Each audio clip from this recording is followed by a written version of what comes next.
नमस्कार मंडळी, जय महाराष्ट्र. मी तुमचा प्रणव पवार. तर आज आपण जाणार आहे शाहू नगरीच्या दिशेने, म्हणजे साताऱ्याच्या दिशेने.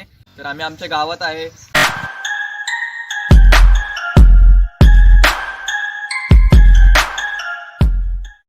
हा मंडळी, चला आता मी पण आहे प्रणव सोबत. तर या ठिकाणी आपण सातारा जिल्ह्यातले जेवढे काही सगळे टुरिस्ट प्लेसेस आहेत ते कव्हर करणार आहे. त्या सर्व पिकनिक पॉईंटची आपण व्हिडिओ सिरीज बनवणार आहोत या ठिकाणी. लास्ट पर्यंत नक्की पहा. खूप एन्जॉयमेंट आहे, खूप इंटरेस्टिंग असणार आहे. चला बघूया. चला. बायको पळाली, बायको पळाली. तर मंडळी, आता आपण किमान 45 किलोमीटर पार केलेले आहे. पक्ष्यांचा थवा. मंडळी, आता आपण पोहोचलोय वडूज मध्ये. तर आमचं असं म्हणणं आहे की थोडा रेस्ट करूया, थोडा चाय कॉफी पिऊया. कॉफी. हा, हा, कशी आहे कॉफी? टेस्ट आहे. अच्छा, एक number. T store, Ashok Tupe, Vaduj. एकदम भारी कॉफी बनवली, धन्यवाद. गाडीला पण भूक लागली, त्यासाठी आम्ही पेट्रोल पंपवर आलो. तर पेट्रोल पंपवर आल्यानंतर आम्हाला इथे एक ऑफर दिसली. महाराष्ट्र मंडळी, सध्या आपण आलेलो आहे सातारा जिल्ह्यामध्ये औंध या ठिकाणी. आणि औंधमध्ये जे बघण्यासारख्या ज्या मेन गोष्टी आहेत त्या आपण आज बघणार आहे. त्यातलंच एक ठिकाण म्हणजे औंध गावामध्ये जे असणारं अंबाबाई देवीचं मंदिर आहे या ठिकाणी मंडळी. आणि या ठिकाणी आपल्याला एक मोठे असे दीपस्तंभ दिसत आहेत. परिसर मस्त, नारळाची झाडं वगैरे आहेत. तर मित्रांनो, आता आपण आपला पहिला स्टॉप घेतलेला आहे औंधमध्ये. आता आपण औंधच्या अंबाबाईची देवींचे दर्शन घेतले आणि तुम्ही इथला परिसर बघू शकता. इथला परिसर एकदम छान आहे औंधचा. आणि आता आपण वळणार आहोत यमाई देवीकडे औंधच्या. ते पण जवळच आहे. ही दोन्ही व्हिडिओ तुम्ही आपल्या चॅनलवर बघू शकता.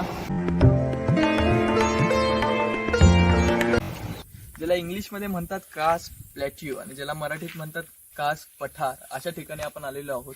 आणि मंडळी, कास पठार ज्याच्यासाठी ओळखले जाते ते म्हणजे इथली विविध रंगांची फुले. आणि त्या विविध रंगांच्या फुलांमध्ये तुम्हाला अशा प्रकारची फुले बघायला मिळतात.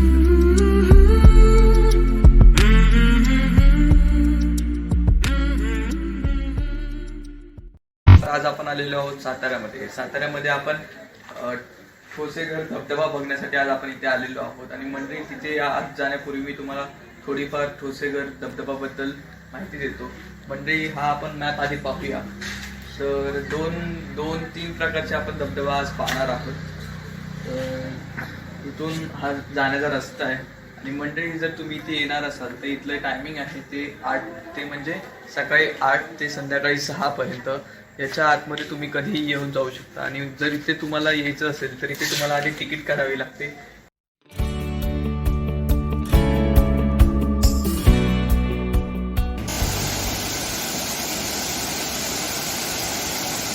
म्हणजे इथे आल्यानंतर आपल्याला अशा प्रकारचा व्ह्यू बघायला मिळतो, जो एकदम म्हणजे खूपच छान असा आहे. मला तो खूप आवडलं. इथे आल्यानंतर एकदम फ्रेश फिलिंग आली. गाईज, आमचं ठोसेघर धबधबाला आम्ही गेलो होतो. ते साताऱ्यापासून 40 किलोमीटरच्या अंतरावर होतो. तोही खूप मस्त आहे. त्याचाही व्हिडिओ तुम्ही नक्की पहा आमच्या चॅनलवर. आणि आता आम्ही आमच्या हॉटेल रूमकडे निघालोय. काळोख तर झालेलाच आहे, पण आम्ही आता घरी जाऊ शकत नाही म्हणून डायरेक्ट हॉटेल रूम मध्ये जातोय. तिथे गेल्यावर आपण परत भेटूया. चला. आम्ही आता आज रात्री साताऱ्यामध्ये स्टे केलाय. आता जेवायला मी बाहेर आलोय. हॉटेलमध्ये सगळं सामान वगैरे टाकलंय. तर आता बाहेर फिरतोय थोडं. आणि प्रणव पण खूप एन्जॉय करतोय नाईट लाईफ इथली सातारमधली. अरे बघताय तुम्ही, हातामध्ये नाईट लाईफ सातारची प्रणव बघतोय, एन्जॉय करतोय. बाकी माझी दाढी कशी वाटली खाली? माझी दाढी वाटते नाही बकवास भाई. इतना अच्छा लग रहा है. इसको कुछ पसंद नहीं है भाई. क्या भाई? मैंने इसको बोला शेव कर ले, लेकिन सुनता ही नहीं है मेरा. भाई शेव क्यों करूंगा? कितना चिकना दिख रहा है भाई. अपन का देख दाढ़ी देख भाई. ये तो राजा महाराजाओं की दाढ़ी लगी. चला आता जेवण करूया आणि त्यानंतर डायरेक्ट आपल्या हॉटेलवरती आपण बुकिंग केलंय.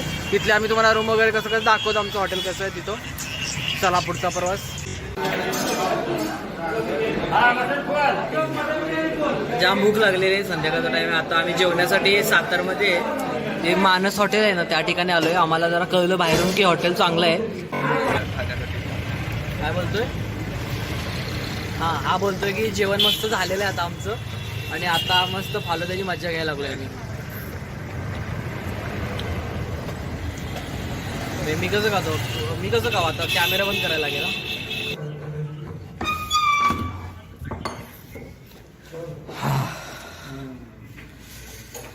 तो कैसा लगा आज का सफर?